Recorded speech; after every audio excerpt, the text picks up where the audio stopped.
শহর থেকে একের পর এক লোকেরা হঠাৎ করে রাতের বেলা নিখোঁজ হয়ে যাচ্ছিল। পুলিশ সেই সব নিখোঁজ লোকদের খুঁজতে শুরু করে, আর এরপরে সেই সব মিসিং কেসগুলোর ভেতর থেকে যেসব হৃদয় বিদারক আর ভয়ঙ্কর রহস্য বের হয়ে আসে সেটা দেখলে আপনি আঁতকে উঠবেন। অন্যদিকে মেয়েটি হঠাৎ করেই রহস্যের বেড়াজালে ফেসে যেতে থাকে। এই মেয়েটি কে আর কেনই বা সেই গোলক ধাঁধায় পড়ল, সেই সবকিছুই দেখানো হবে আজকের গল্পে। তাজ এমন একটি অসাধারণ সাসপেন্সে ভরা মালায়ালাম থ্রিলার মুভি এক্সপ্লেন করতে যাচ্ছি, যার নাম আন্ধাকারা, যেটা ওটিটিতে 2025 সালে মাত্রই রিলিজ পেয়েছে। তো hi guys, welcome to my channel ফিল্মের গল্প। এমন নতুন আর অসাধারণ সব মুভি আর ওয়েব সিরিজের এক্সপ্লেনেশন বাংলায় দেখতে চাইলে চ্যানেলটিকে সাবস্ক্রাইব করে রাখতে পারেন। মুভির শুরুতেই একটা পরিত্যক্ত বাড়িতে একটি ছেলে একটি ব্যাগ নিয়ে ঢুকে পড়ে, আর দেখা যায় ভেতরে অন্য একটি ছেলে বসে গান শুনছিল। আর যেই ছেলেটি প্যাকেটটা নিয়ে এসেছিল সেটা আসলে মেডিসিনের প্যাকেট ছিল। তখনই সেই ছেলেটা সেই প্যাকেটটা থেকে একটা ইঞ্জেকশন বের করে এবং পাশের রুমে চলে আসে, আর দেখা যায় সেখানে তারা আরবিনকে বেঁধে রেখেছিল। আর তারা আরবিনকে সেই ইঞ্জেকশনটা পুশ করতেই যাবে, ঠিক ওই সময়টাতে আরবিন প্রচণ্ড ধস্তাধস্তি করার চেষ্টা করে যাতে করে তারা ঠিকঠাকভাবে ইঞ্জেকশনটাই পুশ করতে না পারে। কিন্তু তারা দুজনেই প্রচণ্ড রেগে যায়, আরবিনকে মারধর করে। আর অবশেষে ইঞ্জেকশনটা পুশ করে আরবিনকে বলে, যদি এখানে চিৎকার চেঁচামেচি করার চেষ্টা করো তাহলে তোমাকে মেরে ফেলবো। এরপরে তারা সেখান থেকে চলে যায়। ঠিক দেখা যাচ্ছিল আরবিনদের পাশে আরও একজনকে এভাবে বেঁধে ফেলে রাখা হয়েছিল। আরবিনকে তারা কেন ধরে রেখেছিল আর এই ছেলে দুটিকে? তখনই আরবিন নিজের গল্প বলতে শুরু করে যে আমার নাম আরবিন্দ আর আমি একজন ট্যাক্সি ড্রাইভার। এরপরে আরবিন্দ কয়েকদিন আগের ঘটনা বলতে শুরু করে। দেখা যায় আরবিন্দ তার একজন রেগুলার প্যাসেঞ্জার ফিদাকে কোথাও নিয়ে যাচ্ছিল। আসলে যখনই ফিদার কোথাও যেতে প্রয়োজন হতো সে আরবিনকে কল করত আর আরবিন তাকে পিক আপ করে নিয়ে যেত। এদিকে দেখা যায় জর্জ এবং সেই দুইজন ছেলে যারাও জর্জের বন্ধু, তারা অ্যাম্বুলেন্স এবং আরও একটা গাড়ি নিয়ে দুই জায়গায় অপেক্ষা করছিল আর একটা লোককে ফলো করছিল। অন্যদিকে দেখা যায় আরবিন ফিদাকে একটি হসপিটালের সামনে নিয়ে আসে। তখনই ফিদা আরবিনকে বলে, তুমি আমার জন্য একটু অপেক্ষা করো। ফিদা চলে যায় হসপিটালের ভেতরে। আরবিন গাড়ি থেকে নেমে তার এক বন্ধু বোসকে কল করে, কিন্তু সে ফোনটা কেটে দেয়। একটু পরেই দেখা যায় সেই বোস কোথাও চলে যাচ্ছিল। ঠিক ওই সময়টাতে জর্জের এক বন্ধু ট্যাক্সি ক্যাব নিয়ে সেই বোসকে আঘাত করে বসে, অ্যাক্সিডেন্ট করে ফেলে। আর ঠিক ওই সময়টাতে জর্জ এবং তার আরও এক বন্ধু অ্যাম্বুলেন্স নিয়ে সাথে সাথে সেখানে চলে আসে আর বোসকে পিক আপ করে নেয়। সেখানে তারা আহত বোসকে একটি পিগ ফার্মে নিয়ে আসে, আর এর কিছুক্ষণ পরেই সেই পিগ ফার্মে ডক্টর জন চলে আসে। আর তারা বোসের বডিটা কিভাবে কাটাকাটি করতে হবে সেটাই তাদের দেখিয়ে দিচ্ছিল। এরপরেই দেখা যায় ফিদা একটু আগে যে হসপিটালে এসেছিল ঠিক একই হসপিটালের চিকিৎসক ছিল সেই ডক্টর জন। ডক্টর জন চলে আসে ফিদার কাছে। ফিদা তার জন্যই অপেক্ষা করছিল। জন সেখানে আসার পরেই ফিদা তাকে বলে, কাজটা কি হয়েছে? জন বলে, হ্যাঁ হয়ে গেছে। এরপরে ডক্টর জন ফিদাকে জিজ্ঞেস করে, আমি শুনলাম তুমি নাকি একাই অস্ট্রেলিয়াতে চলে যাচ্ছ। ফিদা বলে, হ্যাঁ আসলে আমি সেখানে একটা বেটার অপরচুনিটি পেয়েছি, একটা হসপিটালে নিউরোলজিস্ট হিসেবে যোগ দিতে পারবো। তাই আমার মনে হয় এখানের চাইতে আমি ওখানে বেশি ভালো থাকবো। ডক্টর জন বলে, ঠিক আছে, কিন্তু জর্জ অর্থাৎ ফিদার বয়ফ্রেন্ড। ফিদা বলে, ও আমার সাথে পরে যোগ দেবে, আপাতত আমি একাই যাচ্ছি। ডক্টর জন বলে, তুমি চলে যাওতে আমাদের যেন কোনো প্রবলেম না হয়। ফিদা বলে, আপনাদের কোনো প্রবলেম হবে না। এরপরেই ডক্টর জন তার ড্রাইভারকে কল করে। তার ড্রাইভার গাড়ি থেকে একটি কালো রঙের ব্যাগ নিয়ে হসপিটালের ভেতরে ঢোকে।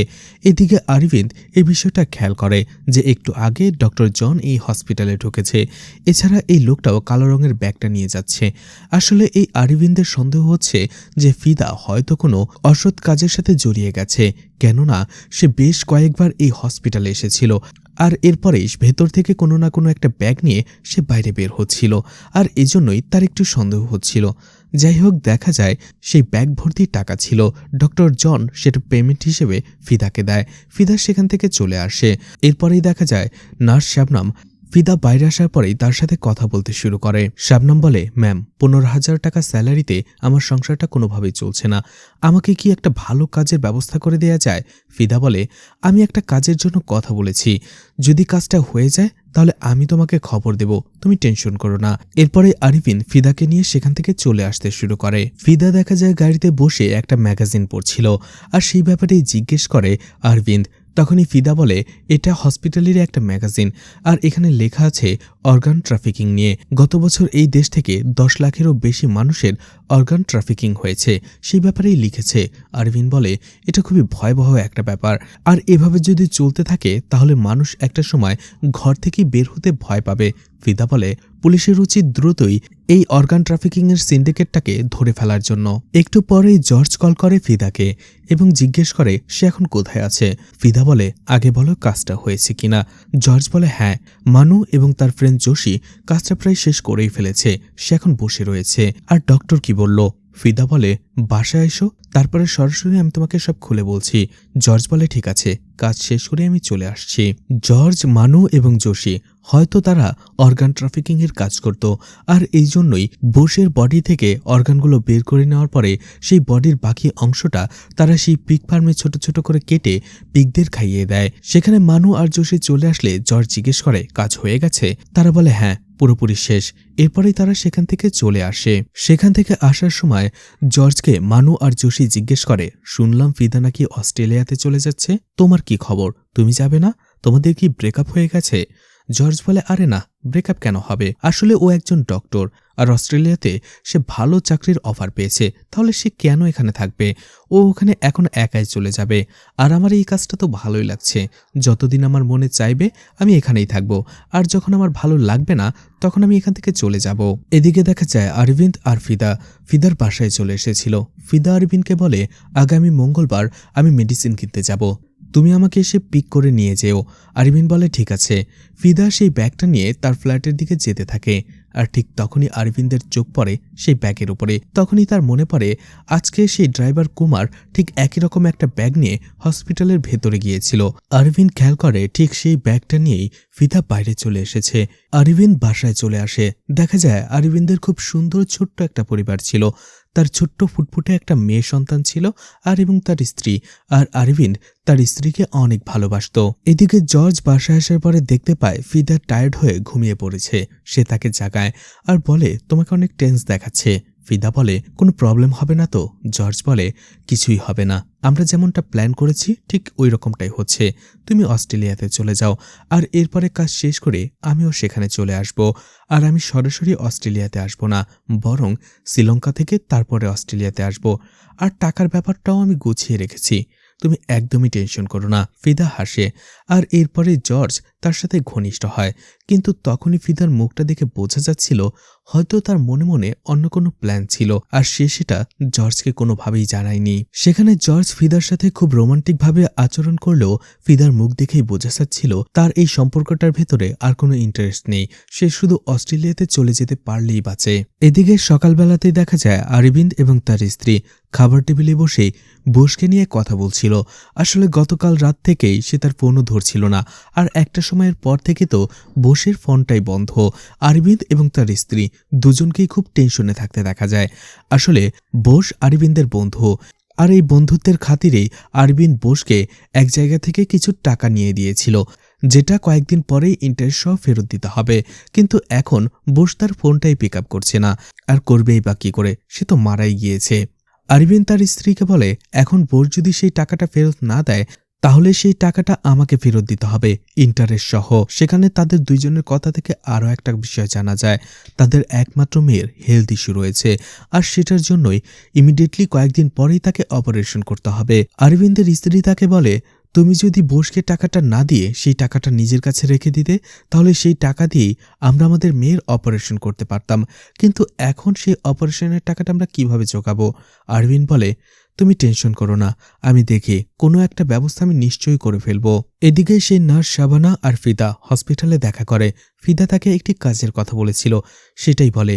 ফিদা বলে, একজন বৃদ্ধ মহিলাকে তার বাসায় দেখাশোনা করতে হবে, তাকে নার্সিং করতে হবে, আর এর জন্য সে ভালো অ্যামাউন্টের একটা বেতন পাবে। শবনম অনেক খুশি হয়ে যায়, ফিদাকে ধন্যবাদ জানায়। আর দেখা যায় পরের দিন থেকেই শবনম সেই বাড়িতে কাজে চলে আসে। আর দেখা যাচ্ছিল সেই বৃদ্ধ মহিলা যে অ্যাপার্টমেন্টে থাকে ঠিক একই অ্যাপার্টমেন্টে ফিদাও থাকে। আর ফিদা মাঝে মধ্যেই শবনমকে কল করে সেই বৃদ্ধ মহিলার অবস্থা জানতে চায়। সেই বৃদ্ধ মহিলার একজন মেয়েও ছিল, যেও তার সাথেই থাকতো। আর সেই বৃদ্ধ মহিলার মেয়ের সাথে শবনম দেখা যায় ভালোই একটা সম্পর্ক করে ফেলে। এদিকে আরবিন তার ফ্রেন্ড বোসকে বারবার কল করেই যাচ্ছিল, কিন্তু তার ফোনটা বারবারই বন্ধ আসছিল। এতে প্রথমে আরবিনকে টেন্স দেখালেও কিছুক্ষণ পরে সে রহস্যজনকভাবে হাসতে শুরু করে। আর এরপরেই সে তার পায়ের একটি কাটা দাগ দেখতে পায়। আর তখনই ফ্ল্যাশব্যাকে ছোট্ট একটা ছেলেকে দেখা যায়, যে হসপিটালের বেডে বসেছিল। এই ছেলেটাকে আর আরবিন্দ এভাবে হাসছেই বা কেন, সেটা একটু পরেই জানা যাবে। এরপরেই মঙ্গলবারের দৃশ্য দেখানো হয়, যেখানে আরবিন ফিদাকে পিক করে নেয় এবং তারা একটা মেডিসিন কর্নারে যায়। সেখান থেকে কিছু মেডিসিন নিয়ে আবারও ফিদা তার অ্যাপার্টমেন্টে আসতে শুরু করে। আর আসার সময় ফিদা আরবিনকে বলে, সামনে মঙ্গলবার আমি একটা লং ট্রিপে যাব, তাই ওই দিন তুমি আর কোনো কাজ রেখো না বা কোনো প্যাসেঞ্জারের ট্রিপ রেখো না, তোমাকে আমার সাথে সারাদিন থাকতে হবে। আরবিন বলে ঠিক আছে। সে তাকে তার অ্যাপার্টমেন্টে নামিয়ে দেয়। ঠিক ওই সময়টাতে দেখা যায় অ্যাপার্টমেন্টের ভেতরে অন্য একজন লোক ফিদার জন্য গাড়িতে বসেই অপেক্ষা করছিল। ফিদা সেখানে চলে যায়, আর সেই লোকটা ফিদাকে টাকার 2টো বান্ডিল দেয়। এছাড়া সেই লোকটার কাছ থেকে ফিদা ভিসা টিকিটও নিয়ে নেয়। এরপরেই দেখা যায় আরবিন্দের স্ত্রী তাকে কল করে আর বলে, আসার সময় একটা প্রেগন্যান্সি কিট নিয়ে এসো, আমার সন্দেহ হচ্ছে আমার পিরিয়ড মিস হয়ে গেছে। আরবিন্দ এতে অনেক বেশি খুশি হয়ে যায়। অন্যদিকে আরবিন সবসময় টেনশন করছিল যে কিভাবে তার সেই টাকার ব্যবস্থা করা যায়। আরবিন সেখানে দেখা যায় তার এক বন্ধুর সাথে দেখা করে। আসলে আরবিন তার এই বন্ধুর কাছেই কিছু টাকা ধার চেয়েছিল, যাতে সে বসের টাকাটা শোধ করতে পারে। সেখানে তার বন্ধু তার গার্লফ্রেন্ডকে নিয়ে আসে এবং আরবিন যখন তাকে সেই বিষয়টা বলে, অর্থাৎ টাকার বিষয়টা, আরবিনদের বন্ধুটাকে বলে, তুমি এত টাকা দিয়ে হঠাৎ কি করবে? আরবিন তখন পুরো বিষয়টা খুলে বলে যে বোসের হয়ে সে টাকা নিয়ে দিয়েছে, কিন্তু বোস এখন তার ফোনটাই রিসিভ করছে না, আর এখন সেই টাকাটা বাধ্য হয়ে আমাকেই দিতে হবে। তুমি আমাকে 1.5 লাখ টাকা দিয়ে দাও, আমি তোমাকে পে করে দেব পরে। তার বন্ধু প্রবলেমটা বুঝতে পেরে আরবিনকে সেই টাকাটা দিয়ে দেয়। কাকতালীয়ভাবে দেখা যায় ঠিক সেই একই রেস্টুরেন্টে মানু, যোশী সহ আরও একজন লোক এসেছিল, যার নাম বিষাদ। বিষাদ তার মোবাইলে মানু আর যোশীকে একটা লোকের ফটো দেখায়। আর শকিংলি দেখা যায় মোবাইলে যে ফটোটা ছিল সেটা আর কেউ নয়, আরবিন্দের বন্ধু, যে একটু আগেই আরবিন্দের পাশে বসেছিল, তাকে টাকা ধার দিয়েছিল। আর তারা যে একই রেস্টুরেন্টে এসেছে এটাও কোনো কাকতালীয় বিষয় নয়, বরং সেই লোকটাকে ফলো করতে করতেই তারা এই রেস্টুরেন্টে এসেছে। যাই হোক, এইদিকে যখন আরবিন সেই টাকাগুলো নিয়ে বাইরে বের হয়ে আসে এবং তার ক্যাবে উঠবে, ঠিক ওই সময়টাতে দেখা যায় রেস্টুরেন্টের বাইরে 2জন লোক ওত পেতেছিল, যারা আরবিন্দের হাতে টাকা দেখেই সেই টাকাগুলো ছিনিয়ে নেওয়ার চেষ্টা করে। আরবিন তার সাথে অনেক জোরাজোরি করে, কিন্তু কোনোভাবেই তাদের কাছে থেকে সেই টাকাগুলো রক্ষা করতে পারে না। আর অবশেষে একটা সময় সেই লোক দুটো টাকা নিয়ে পালাতে শুরু করে। আরবিন তাদের পেছনে ঠিকঠাক দৌড়াতেও পারছিল না, কারণ সে ছিল কিছুটা পঙ্গু। পায়ের যে ক্ষতটা দেখানো হয়েছিল সেটার জন্যই। তারপরেও আরবিন্দ সেই টাকাগুলো বাঁচানোর জন্য তার ক্যাব নিয়ে সেই 2টো লোককেই ফলো করতে শুরু করে। এদিকে রাতের বেলা আবারও আরবিন্দকে ক্যাবেই বসে থাকতে দেখা যায়। ঠিক তখনই সেখানে পুলিশের পেট্রোল টিম যাচ্ছিল। পুলিশ আরবিন্দকে জিজ্ঞেস করে, এত রাতে এখানে সে কি করছে? আরবিন্দ পুলিশকে পুরো বিষয়টা খুলে বলে যে এক বন্ধুর কাছ থেকে টাকা ধার নিয়ে সেই রেস্টুরেন্টে বের হয়েই গাড়িতে উঠছিল। ঠিক ওই সময়টাতে 2জন লোক এসে তার সাথে ধস্তাধস্তি করে সেই টাকাগুলো নিয়ে তারা পালিয়েছে। সেই 2জন লোক বাইক নিয়ে পালিয়ে যাচ্ছিল। আরবিন্দ তাদের গাড়ি দিয়ে ফলো করে, আর একটা জায়গায় যেয়ে আরবিন্দ তাদেরকে ধরেও ফেলে। কিন্তু সেই 2টো লোক কোনোভাবেই আরবিনকে সেই টাকাগুলো দিচ্ছিল না, বরং উল্টো আরবিনকে মারধর করে সেখান থেকে টাকার বান্ডেলগুলো নিয়ে তারা উধাও হয়ে যায়। পুরো কথা শুনে সেই পুলিশ অফিসারের মায়া হয়। সেই পুলিশ অফিসার আরবিনকে থানায় নিয়ে এসে বলে, ঠিক আছে, তুমি তোমার ডিটেলস দিয়ে বাসায় চলে যাও, আমরা টাকাগুলো পেলে অবশ্যই তোমাকে জানাবো। আরবিন্দ পুলিশের কথা মতো বাসায় ফিরতে শুরু করে, কিন্তু মাঝ রাস্তায় আসতে আসতে আরবিন্দ ছোট্ট একটা ফ্ল্যাশব্যাক মনে করতে থাকে। আসলে আরবিন্দ পুলিশকে সত্যিটা বলেনি, পুরোপুরি সত্যিটা বলেনি, অর্ধেকটা বলেছে। সেই লোকগুলো যখন টাকা নিয়ে আরবিনকে মারধর করে আবারও পালিয়ে যাচ্ছিল, আরবিন তাদেরকে আবারও ধরে ফেলেছিল। আর ঠিক ওই সময়টাতে দেখা যায় আরবিন কোনো পঙ্গু নয়, সে ঠিকঠাকভাবেই চলাফেরা করতে পারছিল, কিন্তু তাহলে সে পঙ্গুত্বের অভিনয় কেন করছিল? যাই হোক, আরবিন তাদের প্রচণ্ড মারধর করে আর টাকাগুলো সেভ করার চেষ্টা করে, কিন্তু আরবিন্দের দুর্ভাগ্য ছিল, যার ফলে সেই 2জন লোক টাকার বান্ডেল দুটো নিয়ে 2 দিকে দৌড়াতে শুরু করে। আর আরবিন তাদের আর ধরতে পারে না, তারা দুজনেই জঙ্গলের ভেতরে হারিয়ে যায়, যার ফলে বাধ্য হয়ে অরবিন্দ আবারও ফিরে আসে। অরবিন্দ বাসায় এসে মন খারাপ করে দাঁড়িয়েছিল। তখনই তার স্ত্রী তার কাছে এসে প্রেগনেন্সি কিটের কথা জিজ্ঞেস করে।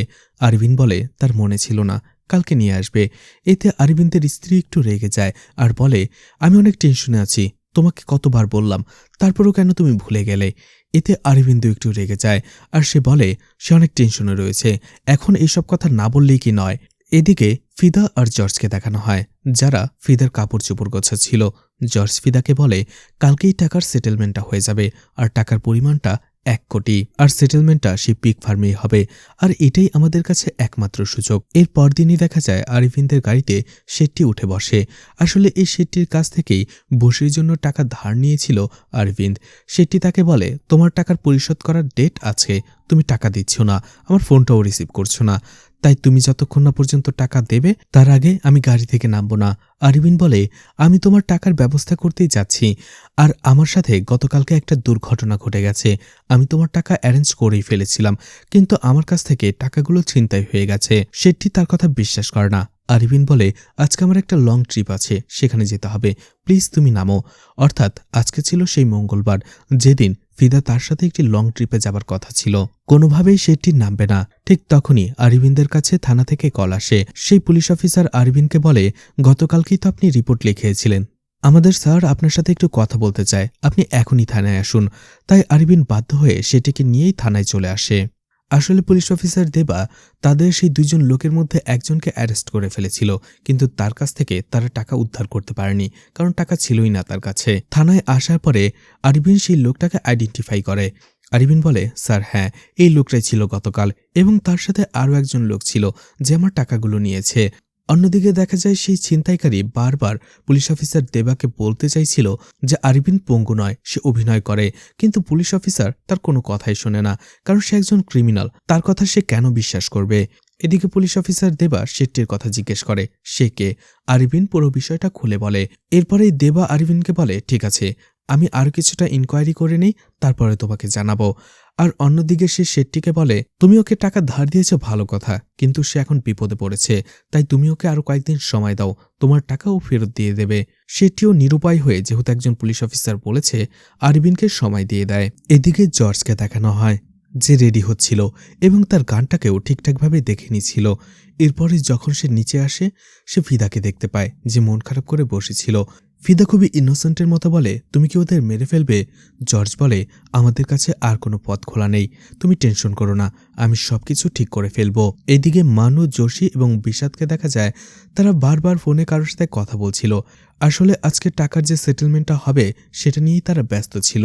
এদিকে অরবিন্দকে আবারও তার স্ত্রী কল করে, সে আবারও একই কথা বলে, অর্থাৎ প্রেগনেন্সি কিটের কথা। জর্জ একটু রেগে যায় আর বলে হ্যাঁ সে সেটা নিয়ে নিয়েছে, আর বাসায় আসার পরে সে তাকে দিয়ে দেবে। আর কাজের সময় এভাবে বারবার কল করে সে যেন তাকে ডিস্টার্ব না করে। অরবিন্দ ফোনটা কেটে দেয়। এদিকে দেখা যায় বৃষ্টি হচ্ছিল। জর্জ তার গাড়িটা কোনো এক জায়গায় থামিয়ে দেয়, আর এরপরে সে একটা ট্যাক্সি ক্যাবের কাছে আসে আর দেখা যায় সেটা ছিল অরবিন্দেরই ট্যাক্সি ক্যাব। জর্জ অরবিন্দকে বলে তাকে একটা জায়গায় নামিয়ে দেওয়ার জন্য, কিন্তু অরবিন্দ বলে সে যাবে না, তার অন্য একটা ট্রিপ রয়েছে। জর্জ বলে তার বেশি সময় লাগবে না, 1 ঘন্টার মধ্যেই সে কাজটা শেষ করে চলে আসবে, আর আমি তোমাকে এক্সট্রা টাকা দেব। অরবিন্দ অবশেষে রাজি হয়ে যায়। এদিকে যোশীকে দেখা যায় সে পিগ ফার্মে সে টাকার ব্যাগ গোছাচ্ছিল। ঠিক ওই মুহূর্তে জর্জ সেখানে চলে আসে আর যোশীর উপরে অতর্কিতভাবে হামলা করে বসে। যোশী জর্জকে বলে কি হয়েছে, মারছো কেন আমাকে? তখনই জর্জ যোশীকে বলে সেই টাকার ব্যাগটা আমাকে দিয়ে দাও, আমি তোমাকে ছেড়ে দেব। যোশী হাসে আর বলে তুমি টেনশন করছো কেন, সবারই টাকার ভাগ সমানভাবে পাবে। জর্জ তখন বলে আমার ভাগ চাই না, আমার পুরো টাকাটা চাই। তখন যোশীও জর্জকে মারতে শুরু করে। দুজনের মধ্যে দুর্দান্ত ফাইট হয়। অনেক লম্বা সময় ধরে একে অপরের সাথে মারামারি করতে থাকে। জর্জ কোনোভাবে যোশীকে কুপকাত করতে পারছিল না, আর অবশেষে গুলি করে যোশীকে মেরে ফেলে জর্জ। এদিকে গুলির শব্দ শুনে সেখানে চলে আসে অরবিন্দ আর লুকিয়ে পুরো দৃশ্যটাই সে দেখে ফেলে। জর্জ জর্জের লাশটা গুম করে টাকার ব্যাগটা নিয়ে বাইরে আসে।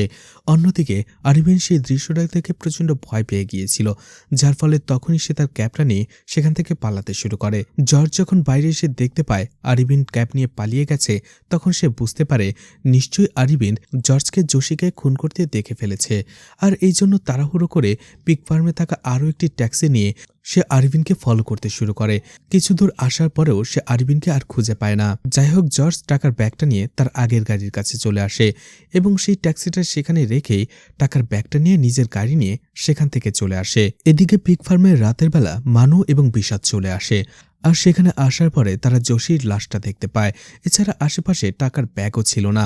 তার প্রচণ্ড কষ্ট পায়, আর এরপরেই তাদের সন্দেহ হতে থাকে এই কাজটা হয়তোবা জর্জের, কারণ আজ সকাল থেকেই জর্জ এবং ফিদা দুজনের ফোনই বন্ধ ছিল। এছাড়া জর্জ আর ফিদা রিসেন্টলি নতুন একটা অ্যাপার্টমেন্টে শিফট হয়েছে, সেটার ঠিকানাও তারা দুজনের কেউ জানে না। এদিকে দেখা যায় টাকার ব্যাগটা নিয়ে জর্জ চলে আসে তার অ্যাপার্টমেন্টে, কিন্তু সেখানে আসার পরে দেখা যায় বারবার কলিং বেল চাপার পরেও কেউ দরজা খুলছিল না। তখনই ওয়াচম্যান সেখানে চলে আসে আর বলে, ম্যাডাম কিছুক্ষণ আগেই বাইরে গেছে আর আপনার জন্য চাবিটা রেখে গেছে। জর্জ ভাবে হয়তো সে শপিং করতে গেছে, তাই ফ্ল্যাটে ঢুকে জর্জ টাকার ব্যাগটা রেখে গোসল করতে ঢুকে যায়।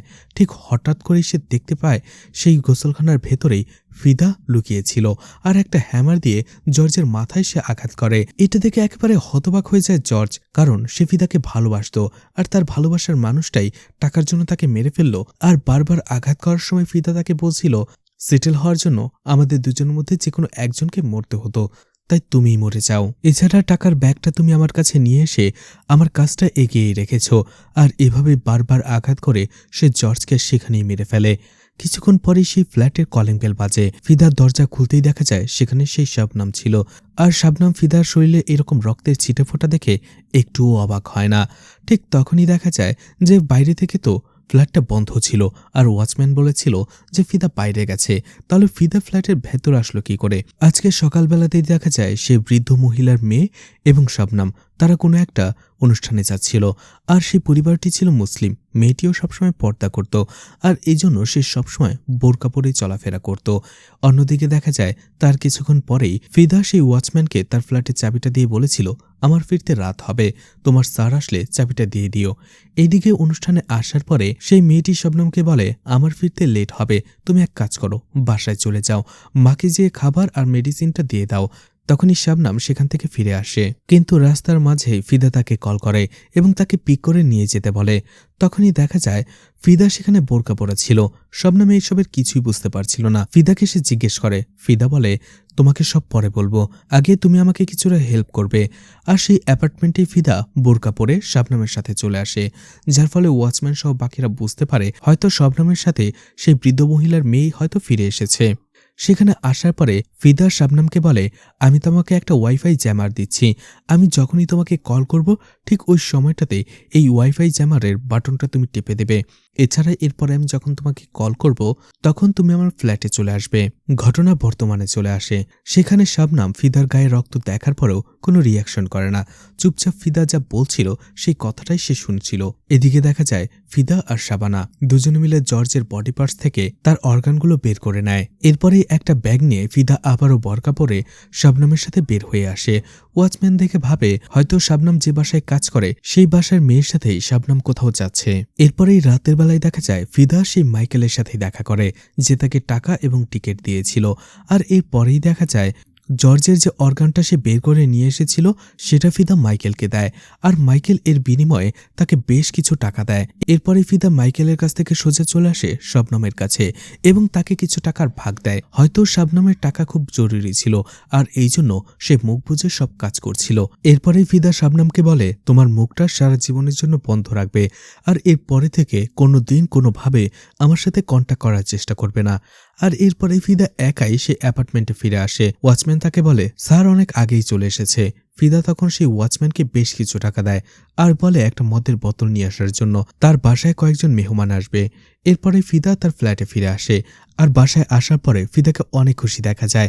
সে মনে মনে বলতে থাকে এই পর্যন্ত তার প্ল্যানটা পুরোপুরিভাবে সফল হয়েছে। আর এর কিছুক্ষণ পরেই সে আরভিনকে কল করেই কাঁদতে শুরু করে আর বলে, তুমি এখনই বাসায় চলে আসো, আমার হাতে অনেক বড় একটা ভুল হয়ে গেছে। দেখা যায় আরভিন সেখানে বড় একটা লাগেজ নিয়ে আসে। আসলে আজকে দিনের বেলাতেই ফিদা আরভিনকে কল করেছিল আর বলেছিল, আমি যখন তোমাকে কল করব তখন বড় একটা লাগেজ নিয়ে আমার বাসায় চলে আসবে। আরভিন ভেবেছিল যেহেতু সে অস্ট্রেলিয়া যাবে লাগেজ তো তার প্রয়োজন হতেই পারে। আরভিন বিষয়টাকে স্বাভাবিকভাবে নেয় আর এখন যখন ফিদা তাকে কান্না করতে করতে বলে তার বাসায় চলে আসার জন্য, আরভিন সেই লাগেজটা সহ তার বাসায় চলে আসে। এদিকে ফিদা ফ্ল্যাটে বসেই হাসছিল। যখনই সে দেখতে পায় আরভিন চলে এসেছে, সে কান্নার অভিনয় করে। আরভিন সেখানে এসে ফিদাকে জিজ্ঞেস করে তার কি হয়েছে। তখনই আরভিনকে ফিদা জড়িয়ে ধরে কাঁদতে থাকে। আসলে ফিদার উদ্দেশ্য ছিল তার গায়ে যে রক্ত লেগেছিল সেই রক্ত সে আরভিনদের শরীরে লাগিয়ে দেওয়ার চেষ্টা করছিল। কাঁদতে কাঁদতে ফিদা আরভিনকে বলে, আমি ভুল করে ফেলেছি, আমি জর্জকে মেরে ফেলেছি, এখন আমি বুঝতে পারছি না কি করব। জর্জের লাশটা দেখে আরভিন হতবাক হয়ে যায়। আরভিন তখনই আরও বেশি অবাক হয় যখন সে দেখতে পায় সেই মৃত ব্যক্তিটা আর কেউ নয়, জর্জ, যে আজকে সকালবেলাতেই একটি মার্ডার করেছে আর আরভিন তার কাছ থেকে পালিয়ে এসেছিল। তখনই আরভিনদের এই পুরো বিষয়টা ভালো লাগছে না। সে ভাবছে নিশ্চয়ই ফিদা তাকে নিয়ে কোনো একটা গেম খেলছে, আর এই জন্য সে ফিদাকে বলে, এখানে যাই হয়েছে না কেন আমাকে এইসব কিছু থেকে দূরে রাখুন, আমি সাধারণ মানুষ, এসবের ভেতরে পড়তে চাই না, আমি এখনই চলে যাচ্ছি, আপনার বিষয়টা আপনি বুঝে নিন। যখনই আরভিন সেখান থেকে বের হতে যাবে, দেখতে পায় ফিদা ইতোমধ্যে আগে থেকেই ফ্ল্যাটের দরজাটা লক করে ফেলেছিল, যার ফলে আরভিন সেখান থেকে বের হতে পারে না। তখনই ফিদা কিছুটা হাসে আর আরভিনকে বলে, তোমার কিছুই করার নেই, আমার কথা তোমাকে শুনতেই হবে, নয়তোবা আমি যদি ধরা পড়ে যাই তাহলে তুমিও ধরা পড়ে যাবে, কারণ ইতোমধ্যে ওয়াচম্যান তোমাকে লাগেজ নিয়ে ভেতরে ঢুকতে দেখে গেছে, এছাড়া তোমার বডিতেও রক্ত লেগে রয়েছে, তাই কোনোভাবেই তুমি এইসব কিছু থেকে বের হতে পারবে না। তাই আমার উপদেশ মেনে নাও, কিছুক্ষণ সময়ের জন্য আমি তোমাকে যা যা বলবো, যেভাবে বলবো তুমি সেটাই করো, আর এরপরে তুমি তোমার রাস্তায় চলে যাবে, আমি আমার রাস্তায়। কথা দিচ্ছি পুলিশ তোমার টিকিটাও ছুঁতে পারবে না, আর ভেবো না আমি বিনামূল্যে তোমার সাহায্য নেব, এর জন্য আমি তোমাকে ভালো পারিশ্রমিকও দেব। এরপরে ফিদা যেটা বলে সেটা শুনে আরভিন্দ অবাক হয়ে যায়। ফিদা বলে, আমি জানতাম এরকম কোনো একদিন সিচুয়েশন আসবে, আর এই জন্য আমি আগে থেকেই সবকিছু প্ল্যান করে রেখেছিলাম, আর সেই প্ল্যানেরই একটা অংশ হচ্ছে তুমি, তোমার ক্যাবে রেগুলার যাতায়াত করা। দেখা যায় এতক্ষণ পর্যন্ত ফিদা যা যা করেছিল তার সবকিছুই ছিল তারই প্ল্যানেরই একটা অংশ, অর্থাৎ এই অ্যাপার্টমেন্টে নতুন শিফট হওয়া, সেই নার্স শাবনামকে একটি মুসলিম পরিবারে নার্স হিসেবে রাখা, আর তার পাশাপাশি ফ্ল্যাটে সেও শিফট হওয়া, এছাড়া শাবনামকে দিয়ে তার কাজ করানো, আরভিন্দের সাথে বন্ধুত্ব করা, এই সবকিছু ছিল ফিদার প্ল্যানেরই একটা অংশ। সবকিছু শোনার পরে আরভিন্দ হতবাক হয়ে যায়। সে কিভাবে এই গোলক ধাঁধার ভেতরে ফেসে গেল, সে বুঝতে পারছিল না এখন কি করবে, ফিদার কথা মেনে নেবে নাকি এখান থেকে কোনোভাবে বের হয়ে যাবে। এদিকে ফিদাকে দেখা যায় জর্জের বডিটাকে সে টুকরো টুকরো করে কেটে ফেলে, আর এরপরে আরভিন যে বড় লাগেজটা নিয়ে এসেছিল বডির টুকরো টুকরো করা অংশটা লাগেজের ভিতরে ঢুকিয়ে দেয়। এদিকে তখনই আরভিন্দের কাছে একটা কল আসে, আর কলটা ছিল আরভিন্দের স্ত্রী। ফোন রিসিভ করতে আরভিন্দের স্ত্রী কাঁদতে কাঁদতে বলে, আমাদের মেয়ে আবার অনেক অসুস্থ হয়ে পড়েছে, আমি তাকে হসপিটালে অ্যাডমিট করেছি, তুমি এখনই চলে আসো। আরভিন কি করবে বুঝতে পারছিল না। সে বলে, ঠিক আছে, আমি একটু পরেই আসছি, তুমি এইটুকু সময় একটু সামলে নাও। আরভিন তখন বুঝতে পারে এখন তার ফিদার কথা মেনে নেওয়া ছাড়া আর কোনো উপায় নেই, কারণ তার মেয়ের চিকিৎসার জন্য ইমিডিয়েটলি টাকা লাগবে, আর সেটা ফিদা ছাড়া তাকে আর কেউ দিতে পারবে না। আরভিন অবশেষে ফিদার কথা মতো সেই লাগেজটা নিয়ে এবং পোশাক পরিবর্তন করে বাইরে বের হয়ে আসে। এরপরেই দেখা যায় আরভিন তার ক্যাবটা নিয়ে কোথাও যাচ্ছিল, কিন্তু তখনই রাস্তায় একটা পুলিশের চেকপোস্ট পড়ে, গাড়ি থামানো হয় এবং সেখানে সবার গাড়ি চেক করা হচ্ছিল, আরভিনদেরও।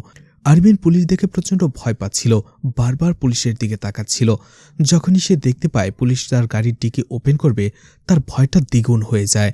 কিন্তু যখনই পুলিশ সেই গাড়ির ডিকি ওপেন করে, দেখা যায় সেখানে কিছুই ছিল না, অর্থাৎ সেই লাগেজটা সেখানে ছিল না। তাহলে আরভিন সেই লাগেজটা ফ্ল্যাট থেকে নিয়ে এসে কি করেছিল সেটা একটু পরে জানা যাবে। আরভিন দেখা যায় সেখানে আবারও ফিদার ফ্ল্যাটে চলে আসে, আর ফিদা এতক্ষণে রেডি হয়ে গিয়েছিল, কারণ আজকে তার অস্ট্রেলিয়াতে চলে যাবার কথা। ফিদা আবারও আরভিনদের ক্যাবে উঠে বসে, আর সেখান থেকে আসার সময় আরভিন ফিদাকে জিজ্ঞেস করে, ম্যাডাম আমরা তো এখন এয়ারপোর্টে যাব তাই না? তখনই ফিদা বলে, আপাতত এয়ারপোর্টে নয়, রেলওয়ে স্টেশনে চলো, আর আমি যে রাস্তা বলবো তুমি সেই রাস্তা দিয়ে যাবে। কিছুক্ষণ যাওয়ার পরেই আরভিন সেই রাস্তাটা চিনতে পারে আর বলে, ম্যাডাম এই রাস্তা দিয়ে তো পিগ ফার্মে যেতে হয়, আপনি কি সেখানে যাবেন? ফিদাও একটু অবাক হয়ে যায় আর বলে, তুমি কি সেখানে আগে গিয়েছিলে? কিন্তু আরভিন সত্যিটা চেপে যায়, বলে, না ম্যাডাম, আসলে আমি রাস্তাঘাট চিনি, আর এই দিক দিয়ে একটা যে পিগ ফার্ম আছে এটা আমি শুনেছি। তখনই দেখা যায় ফিদার সন্দেহ বাড়ে, আর সে বুঝতে পারে তার সকল অপকর্মের সাক্ষী হচ্ছে আরভিন, আর সেটা তাকে মেটাতে হবে। আর সে ব্যাগে থেকে একটা গান বের করে আরভিনকে মেরে ফেলার জন্য।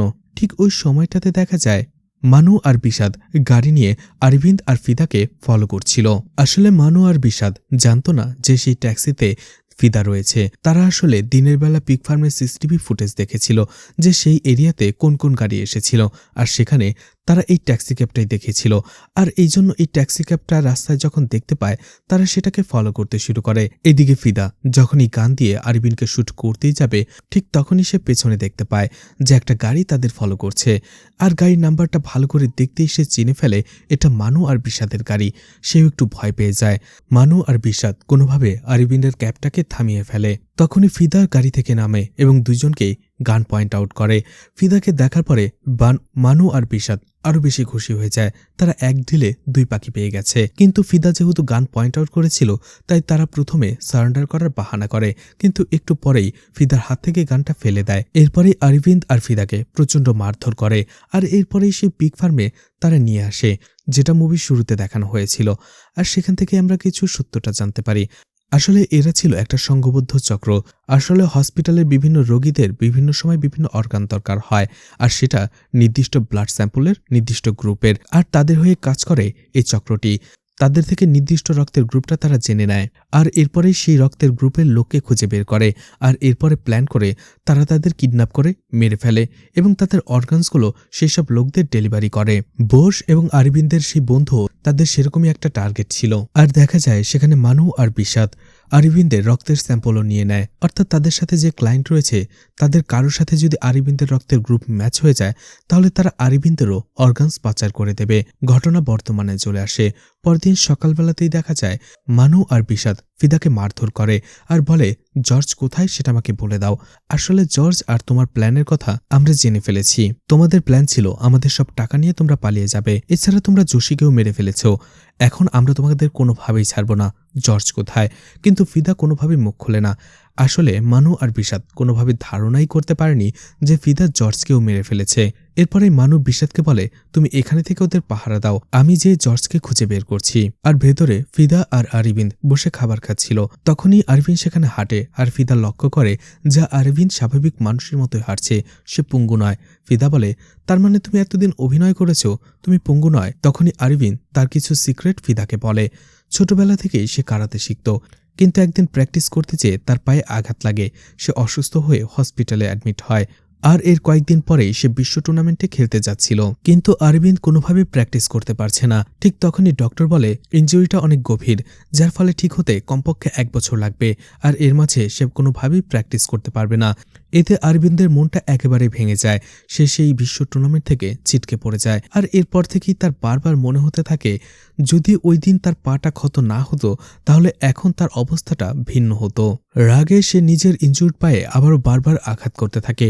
আর এরপরেই হাসে, কারণ এই কয়েকদিনে সে দেখেছিল তার পায়ে আঘাত হওয়ার জন্য অর্থাৎ পঙ্গু হওয়ার জন্য মানুষ তাকে অনেক বেশি সিম্প্যাথি দেখাচ্ছে, অন্যদের তুলনায় তাকে স্পেশালভাবে ট্রিট করছে। আর সেই সুযোগটাই কাজে লাগায়। যেহেতু সে বিশ্ব চ্যাম্পিয়ন হতে পারেনি তাই সে পঙ্গু হয়ে মানুষের সিম্প্যাথি আদায় করে। আর এই জন্য এতদিন সে নকলভাবে পঙ্গুত্বের নাটক করে এসেছে। ফিদা হাসে। এরপরে অরবিন্দকে বলে, তুমি জর্জের লাশের সাথে কি করছো, কোথায় রেখেছো সেটা? তখনই অরবিন্দ বলে, যখনই সেই ফ্ল্যাটটা থেকে সেই লাগেজটা নিয়ে সে বের হয়েছে তখনই তার মনে হচ্ছিল এই সময় রাতের বেলা রাস্তার মাঝে যে কোনো জায়গায় পুলিশের চেকপোস্ট থাকতে পারে, আর একবার যদি চেকপোস্টে সে ধরা পড়ে তাহলে সে জেলে যাবে। এটা ভাবতে ভাবতে কিছু দূর যেতেই সে দেখতে পায় দূরে একটা পুলিশের চেকপোস্ট রয়েছে। আর এই জন্যই অরবিন্দ সাথে সাথে গাড়ি ঘুরিয়ে অন্য রাস্তা দিয়ে তার বাড়িতে চলে আসে। আর লুকিয়ে সেই লাগেজটা তার বাড়িরই একটা পরিত্যক্ত বাথরুমের ভেতরে লুকিয়ে রাখে। এদিকে বিষাদ পিগ ফার্মের ভেতর আসে চেক করার জন্য যে ফিদা আর অরবিন্দ ঠিকঠাক আছে কিনা।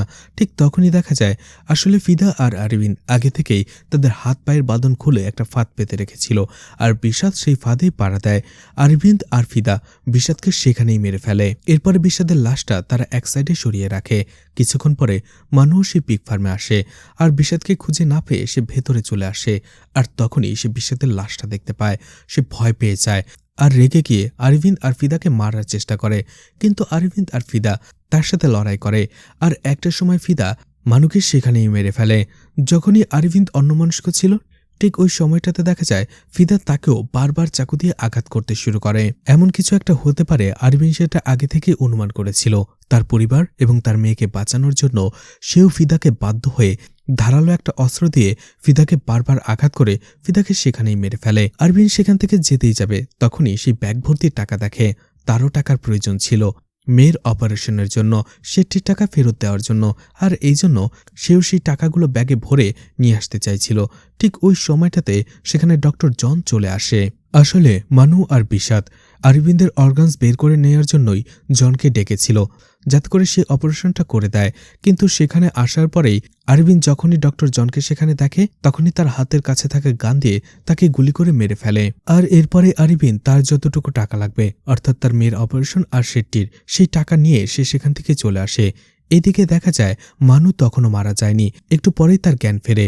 এরপরে টাকাগুলো লাগেজে ভরে যখনই সে সেখান থেকে চলে আসতেই যাবে, তখনই দেখা যায় ফিদাও জীবিত ছিল, মারা যায়নি। সে মানুকে সেখানে মারতে শুরু করে আর একটা সময় হ্যামার দিয়ে আঘাত করে মানুকে সেখানেই মেরে ফেলে। এদিকে আরবিনকে দেখা যায় সে বাসায় চলে এসেছিল এবং জর্জের ডেড বডিটা যে লাগেজে ছিল সেটা একটু জঙ্গলের দিকে নিয়ে এসে পুড়িয়ে ফেলে আগুনে। অন্যদিকে ফিদাও মারা যায়নি। সে দেখা যায় মানিব্যাগ থেকে একটা ছবি বের করে, ছবিটা ভালো করে দেখতে থাকে। আর সেই ছবিটা ছিল একটা পরিবারের, যেখানে ছোট্ট একটা মেয়ে সহ হাজব্যান্ড ওয়াইফ ছিল। ফিদা সেই ছবিটাকে পুড়িয়ে ফেলতে শুরু করে। আর তখনই আমাদের বলা হয় যে এই গল্পের এখানেই শেষ নয়। এরপরে ফিদা কি করেছিল? অন্যদিকে আরবিন কি চিরদিনের জন্য এই গোলকধাঁধা থেকে বের হতে পেরেছিল? আর ফিদা এই সবকিছু কেন করছিল? শুধুই টাকার জন্য, নাকি এর পেছনেও ছিল আরও কোনো রহস্য? অন্যদিকে শেষ পর্যন্ত ফিদা আর আরবিনদের ভাগ্যে কি ঘটেছিল সেই সবকিছুই দেখানো হবে এই মুভির দ্বিতীয় পর্বে। তো মুভিটা আপনাদের কেমন লেগেছে কমেন্ট করে জানাতে পারেন। আর মুভিটা ভালো লাগলে লাইক কমেন্ট শেয়ার করে পাশে থাকতে পারেন। তো আজকের মতো বিদায় নিচ্ছি। আবারও দেখা হবে নতুন কোনো মুভি বা ওয়েব সিরিজ নিয়ে। ততক্ষণ পর্যন্ত ভালো আর সুস্থ থাকবেন সবাই। আজকের মতো বিদায় নিচ্ছি। আল্লাহ হাফেজ।